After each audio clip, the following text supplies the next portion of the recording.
많은 사람들이 성경을 잘 이해하기를 원합니다. 그리고 더 많이 알기를 원합니다. 근데 문제는 성경이 굉장히 어렵게 느껴진다는 겁니다. 그뿐만 아니라 성경이 너무 방대한 책이기 때문에 과연 내가 이것을 다 이해할 수 있을까? 감히 엄두를 내지 못하는 사람들이 대부분입니다. 그런데 성경은 하나님께서 성령의 감동으로 직접 기록하신 책입니다. 하나님이 그 책을 쓰셨을 때 목회자들이나 신학자들만 읽으라고 기록한 책이 아니죠. 중학교 수준의 국어 교과서 독해 능력만 있으면 모든 사람들이 이 성경책을 충분히 읽고 해석하고 그 뜻을 바르게 캐치할 수 있는 그렇게 쉽고 간단한 책입니다. 그렇게 어려운 책이 아니라는 거죠. 그런데 마귀는 이 하나님의 말씀이 진리의 말씀, 생명의 말씀이기 때문에 이 말씀을 읽는 자들에게는 영적인 변화가 일어나고 영혼과 삶의 변화가 일어나기 때문에, 그리고 그 말씀을 읽고 변화된 사람들이 하나님을 위해서 자신의 인생을 사는 그런 헌신하는 일들이 계속해서 일어나기 때문에 이 성경을 정확하게 읽고 깨닫는 것을 마귀는 싫어합니다. 그래서 마귀는 어떻게 하든지 이 성경이 어려운 책이고 재미없는 책이고 읽어도 깨달을 수 없는 책이라는 그런 메시지를 사람들의 마음 가운데, 무의식 가운데 집어넣어줬어요. 성경의 주제는 하나입니다. 간단합니다. 그것은 하나님의 나라입니다. 하나님 나라의 복음이 성경의 주제입니다. 예수님께서는 누가복음에서 이렇게 말씀하셨습니다. 예수께서 이르시되 내가 다른 동네들에서도 하나님의 나라 복음을 전하여야 하리니 나는 이 일을 위해 보내심을 받았노라. 예수님께서 이 땅에 오신 목적이 하나님 나라의 복음을 전하기 위해서라고 분명하게 얘기하십니다. 그리고 예수님은 제자들에게 각각 2명씩 짝지어서 각 도시로 전도하라고 내보내시면서 그들에게 해야 될 메시지를 당부해 주셨는데, 그것은 다름 아닌 너희가 가서 하나님의 나라를 전파하라, 이렇게 말씀하셨어요. 예수님이 이 땅에 오신 것도 하나님 나라의 복음 때문에 오셨고, 제자들에게도 위임하신 메시지는 하나님 나라의 복음이었습니다. 사도 바울, 신약 성경의 3분의 1을 쓴 그의 메시지도 하나님 나라의 복음이었습니다. 사도행전 28장 마지막 구절은 이렇게 끝이 납니다. 바울이 온 2년을 자기 셋집에 머물면서 자기에게 오는 사람을 다 영접하고 하나님의 나라를 전파하며 주 예수 그리스도에 관한 모든 것을 담대하게 거침없이 가르치더라. 사도 바울이 자기의 집에서 성경을 강론하고 성경 공부를 했을 때 그 주제가 다름 아닌 하나님의 나라였다고 성경은 분명하게 기록을 하고 있습니다. 대부분의 복음주의 신학자들도 하나님의 나라가 성경의 주제라는 것을 공통적으로 말하고 있습니다. 허만 리더버스 네덜란드의 개혁주의 신학자는 이렇게 이야기를 했습니다. 성경에서 하나님 나라보다 중요한 주제는 결코 존재하지 않는다. 자, 하나님의 나라가 성경의 주제입니다. 근데 문제는 우리가 이 하나님의 나라가 정확하게 무엇인지 헷갈린다는 거예요. 그래서 거의 대부분의 사람들이 천국, 낙원, 하늘, 하나님의 나라가 똑같은 단어, 즉 저 천상 어딘가에 있는 극락과 같은 그런 세계를 지칭하는 똑같은 단어인데 동의어고 서로 호환해서 쓰는 그런 단어라고 그렇게 알고 있습니다. 그런데 여러분이 천국과 낙원, 하늘, 하나님 나라를 그렇게만 알고 있으면 성경을 아무리 읽어도 성경의 주제인 하나님의 나라가 무엇인지 깨닫지 못하게 됩니다. 이건 굉장히 중요한 문제인데요. 그래서 오늘 영상은 짧지만 아주 쉽고 간단하게 이 천국, 하늘, 낙원, 하나님의 나라가 무슨 뜻을 가지고 있는지 간단하게 살펴보도록 하겠습니다. 여러분들이 오늘 영상을 통해서 쉽게 이 단어들의 뜻이 무엇인지 이제 알게 될 텐데요. 그러고 나면 여러분들의 성경 읽기가 완전히 바뀔 수 있다고 저는 확신합니다. 성경의 주제가 하나님의 나라이기 때문에 하나님의 나라가 무엇인지를 정확하게 그 정의를 알면 성경 읽기가 완전히 달라집니다. 여러분이 앞으로 성경을 읽을 때 이 4개의 단어를 정확하게 뜻을 알면 성경의 전체 맥이 잡히기 시작을 합니다. 성경의 주제인 하나님의 나라가 도대체 무엇이고 성경은 거기에 대해서 어떤 것을 가르치고 있는지 분명하게 아주 명확하고 쉽게 캐치할 수가 있습니다. 자, 그럼 하나씩 살펴보겠습니다. 마태복음 19장. 예수께서 제자들에게 이르시되 내가 진실로 너희에게 이르노니 부자는 천국에 들어가기가 어려우니라. 다시 너희에게 말하노니 낙타가 바늘기로 들어가는 것이 부자가 하나님의 나라에 들어가는 것보다 쉬우니라. 자, 여기에서 분명하게 예수님께서 정의를 해주시죠. 부자는 천국에 들어가기가 어렵다. 그리고 그 다음에 바로 부자는 하나님 나라에 들어가기가 어렵다. 이렇게 이야기를 합니다. 자, 따라서 천국 이꼴 하나님의 나라라는 것을 우리는 알 수 있습니다. 그래서 천국과 하나님의 나라는 같은 단어고 서로 호환해서 쓸 수 있는 단어입니다. 근데 좀 정확하게 말하면 천국이라는 단어는 마태복음에서만 등장합니다. 성경 어디에도 천국이라는 단어는 등장하지 않아요. 마태복음에서만 천국이라는 단어가 등장합니다. 자, 그러면 왜 마태복음에서만 천국이라는 단어가 등장하고 다른 데서는 등장하지 않을까요? 마태복음은 유대인들을 대상으로 기록된 책입니다. 유대인들은 하나님의 이름 여호와를 직접 부르지 못했습니다. 너무나 거룩한 이름이기 때문에 인간의 입으로는 여호와라는 그 단어를 감히 뱉을 수가 없었어요. 그래서 그 여호와라는 단어 대신에 아도나이, 바꿔 얘기하면 로드, 주 또는 하늘이라는 단어로 하나님의 이름을 대신했습니다. 왜냐하면 하나님께서는 하늘에 계시는 분이기 때문에 하나님 대신에 그냥 하늘이라는 단어를 가장 많이 사용을 했습니다. 그래서 마태복음에서도 하나님의 나라는 원래 Kingdom of God인데 이 God이라는 단어에 하나님이 들어가기 때문에 하나님의 단어를 직접 쓸 수 없었기 때문에 Kingdom of Heaven, 하나님이 계시는 그냥 Heaven이라는 단어를 써서 하나님의 나라를 하늘의 나라라고 이렇게 표현을 했습니다.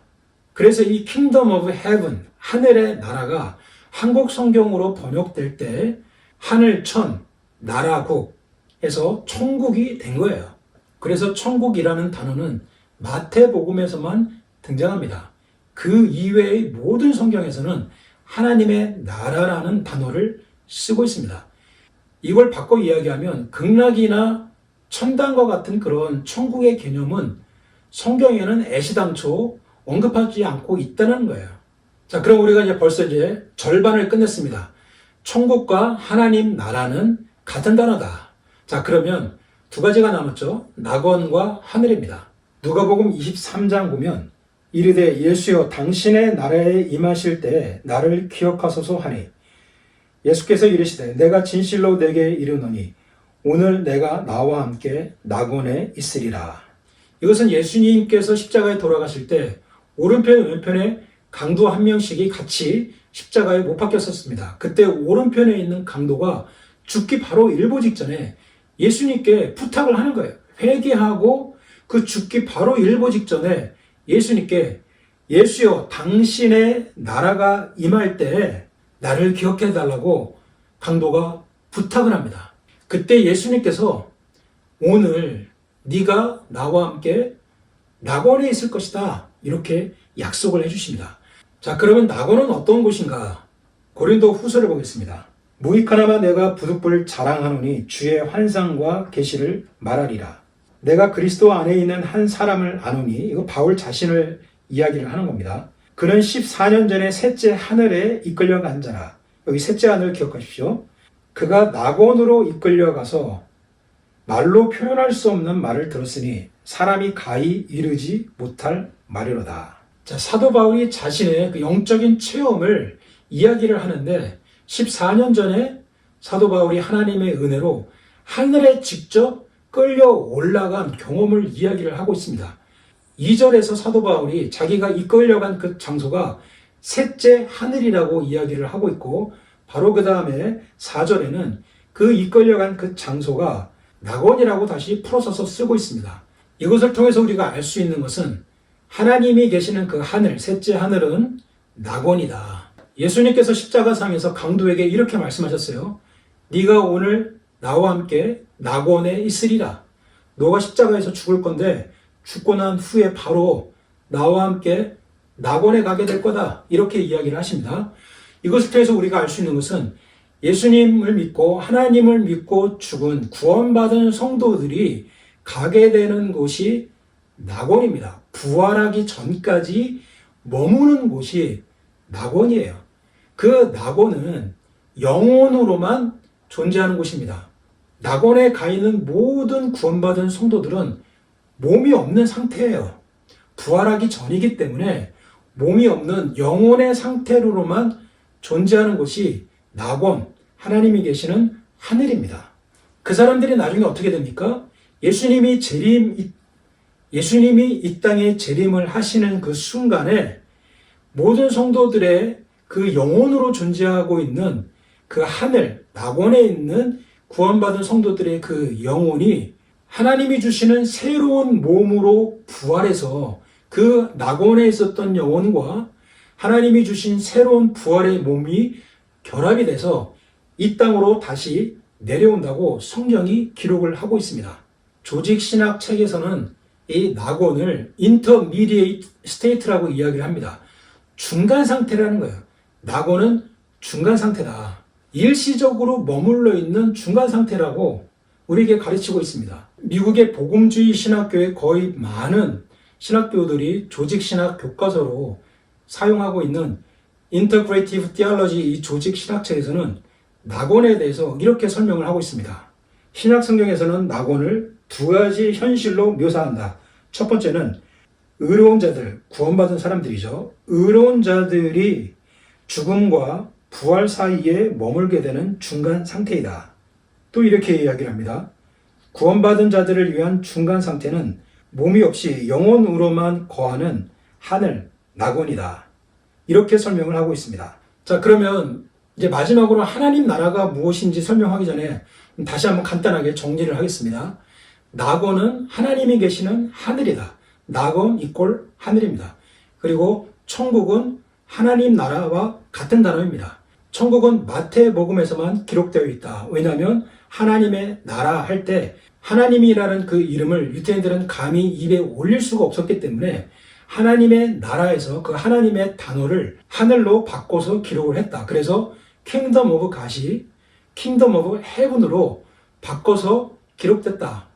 그래서 그 Kingdom of Heaven이 한글 성경으로 번역이 될 때 하늘, 천, 나라, 국 해서 천국이라는 단어가 등장한 겁니다. 그럼 이렇게 정리를 할 수가 있죠. 낙원은 천국이 아니고 낙원은 하나님의 나라가 아닙니다. 하나님이 계시는 하늘은 천국이 아닙니다. 사전적 의미상 하늘은 하나님의 나라가 아닙니다. 자, 그러면 하나님의 나라가 무엇이냐? 이거 굉장히 중요한 부분인데요. 이것을 우리가 알게 되면 여기에서 성경을 보는 눈이 완전히 새롭게 바뀌게 됩니다. 패러다임 전환이 일어나게 됩니다. 그리고 성경의 주제인 이 하나님의 나라가 이 개념으로 읽기 시작을 하면 그때서야 비로소 성경에 맥이 잡히기 시작을 하고 성경 전체가 보이기 시작을 합니다. 이 하나님의 나라라는 이 정의를 분명하게 알게 되면 성경의 주제인 하나님의 나라가 손에 잡히기 시작하는 거예요. 눈에 보이기 시작을 하는 겁니다. 이해가 되기 시작을 합니다. 자, 성경 구절을 5군데 한번 찾아보겠습니다. 7째 천사가 나팔을 불매 하늘에 큰 음성들이 나서 이르되 세상 나라가, 여러분 잘 보십시오. 세상 나라입니다. 하늘에 있는 나라가 아니라 지금 이 지구상에 있는 세상 나라가 우리 주와 하나님이죠. 그의 그리스도의 나라가 되어 예수 그리스도의 나라가 되어 그가 예수 그리스도가 세세토록 영원히 왕노릇 하시리로다. 하나님의 나라가 어떻게 됩니까? 이 지구상에 있는 세상 나라들이 하나님의 나라, 그리스도의 나라로 바뀌게 된다고 계시록은 이야기를 하고 있습니다. 다니엘서 2장 44절 보겠습니다. 이 여러 왕들의 시대에, 지금 지구상에 있는 이 세상의 왕들의 시대를 말하고 있는 겁니다. 이 왕들의 시대에 하늘의 하나님이 한 나라를 세우리니, 이 하나님 나라죠. 하나님이 세우는 나라, 하나님 나라입니다. 하나님 나라를 세우시리니 이것은 영원히 망하지도 아니할 것이요.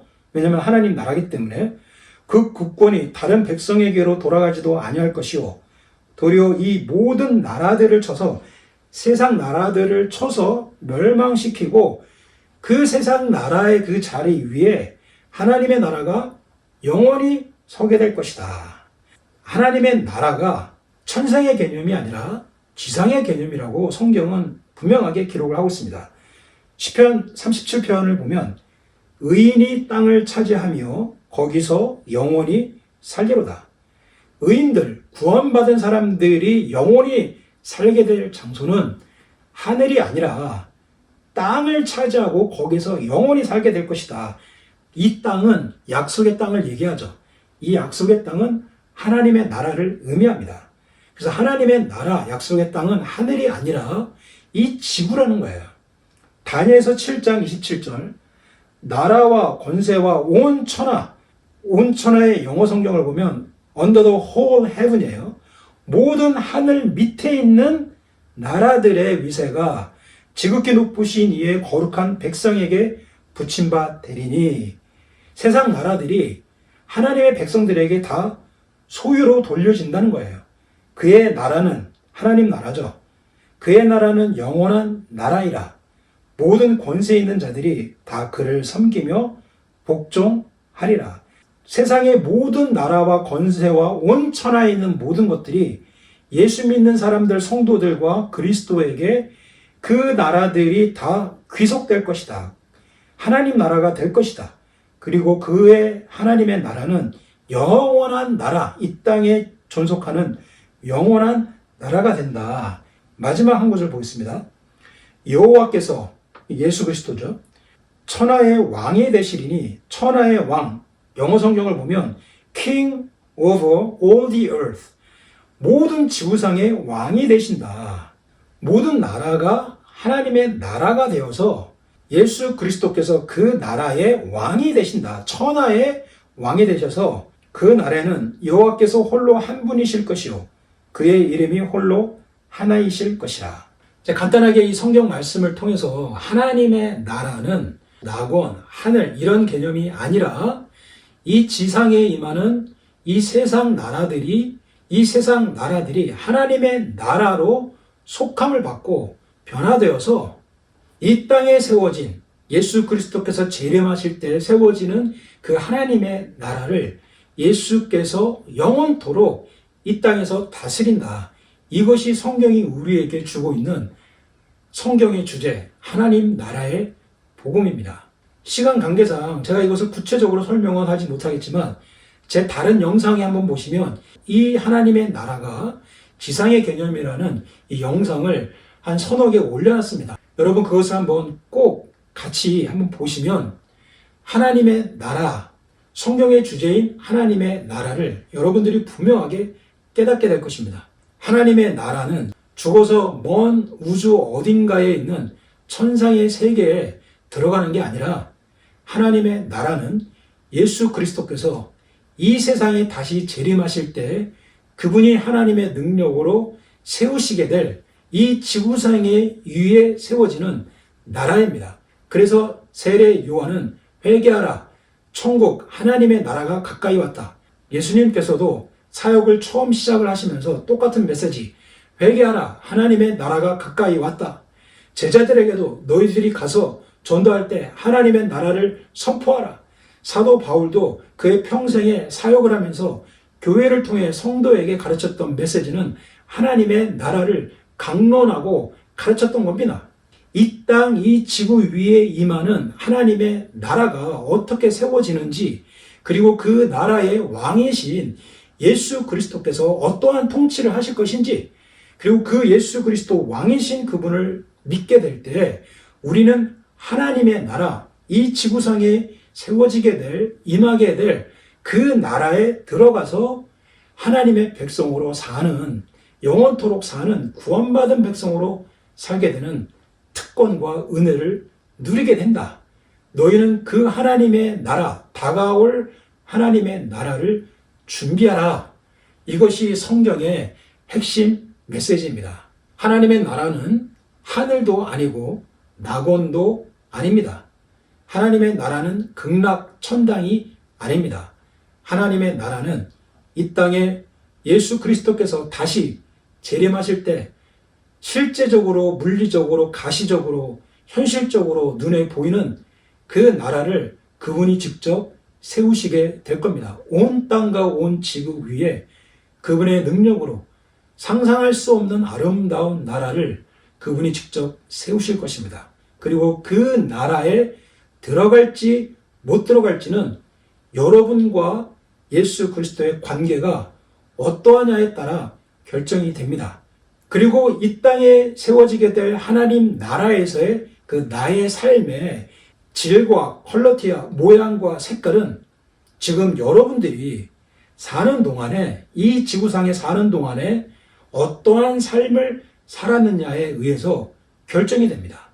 고등학생들이 3년 시간을 어떻게 보냈느냐에 따라서 대학 입시 시험이 결정이 되는 것처럼 저와 여러분이 이 땅 위에 발을 딛고 사는 그 세월 동안 무엇을 하며 살았는지, 무슨 동기로 살았는지, 인생의 목적이 무엇이었는지, 거기에 따라서 하나님 나라에 들어갈 수 있을지 없을지가 결정이 되고, 여러분이 예수 그리스도와 어떠한 관계를 맺고 살았는지, 내 마음이 진짜 예수님을 사랑했는지, 왕이신 그분을 사랑했는지 안 사랑했는지에 따라서 여러분이 천국에 들어갈 수 있을지 없을지가 결정이 되고, 들어가서 여러분의 그 삶의 질과 모양과 색깔과 그 스케일이 지금 여러분의 삶에 의해서 결정이 됩니다.